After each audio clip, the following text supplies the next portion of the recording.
Just thought you listened to speaker number 12, but our next speaker is speaker number 5. Had a hard time getting here, and she's one of the reasons that I kind of designed the program around it was because she is one who has not been able to be here because so many of you might not have met her. She has a class on Wednesday night, just like Daryl has a club on Wednesday night and can't be here often. Our next speaker will be speaking is Melinda Muganzo. Her topic is, what is the soul of you? What is the soul of you? Melinda Muganzo.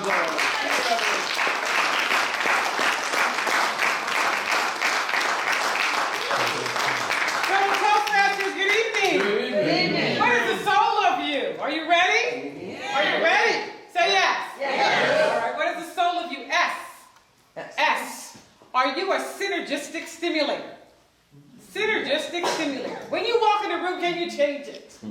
When you talk to someone, can you stimulate their brain?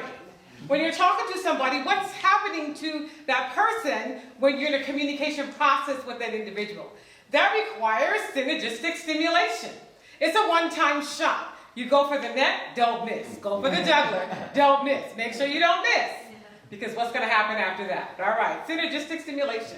When you think about the word S in synergistic stimulation, you have to think about how you can change that person's aura or their demeanor. Something about you can communicate to that person what needs to happen. So think about that. I'm going to move on to the letter O.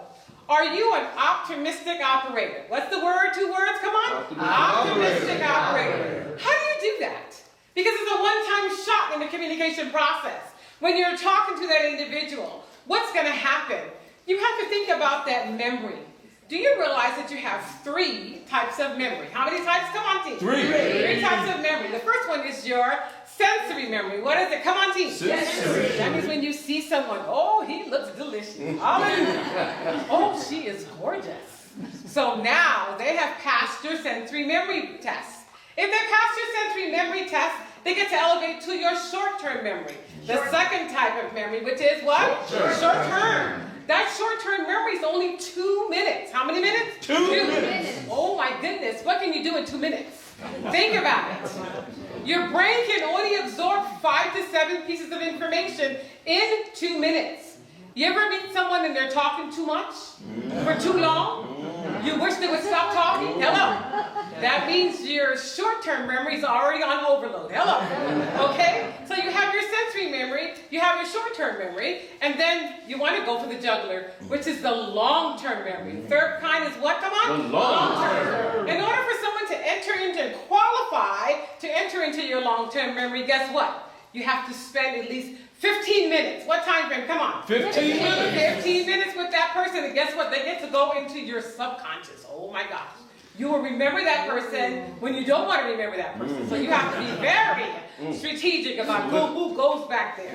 Are you qualified to go back there? Yes. So you have to think about how you can be optimistic as an operator because your memory is being impacted through the communication process. S was what? Come on. Sensory. Okay, S was synergistic stimulator. Come on, walk with me. O is optimistic operator. Now you, oh my goodness, what is unique about you? Are you unique? I want you to be undeniable and unique. What are the words? Come on. Undeniable and unique. That's important. Because when you only have that one-time shot to make that impression, you have to think about what are the long-term effects from that communication process with that person. I want to be memorable. I want to be able to wow the person I'm spending that time frame. Doesn't that make sense? Mm-hmm. How can you wow that person? W-O-W. W is warmth. What is W? Come on. Warmth. Do they feel the love when they talk to you?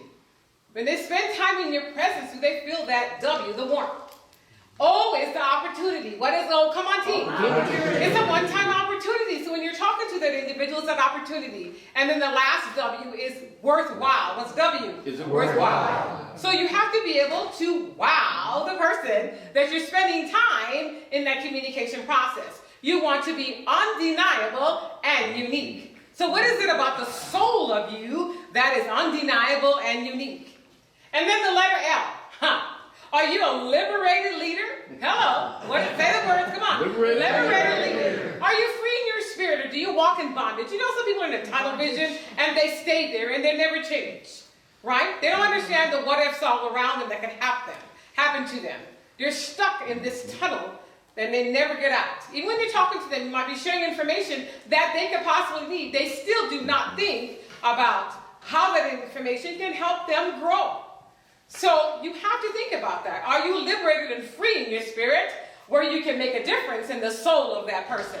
So I ask you again the question, what is the soul of you? S is what you are, a synergistic, come on, stimulator. O is you are an optimistic operator. U is you're undeniable and unique. And the L is you are a liberated leader. What is the soul of you?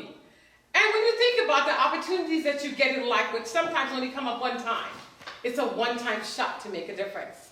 So take advantage of that difference and be the soul of that person. So when you walk away from them, they can say, wow, I will not forget that person because the soul of that person has given me something to think about. Fellow Toastmasters.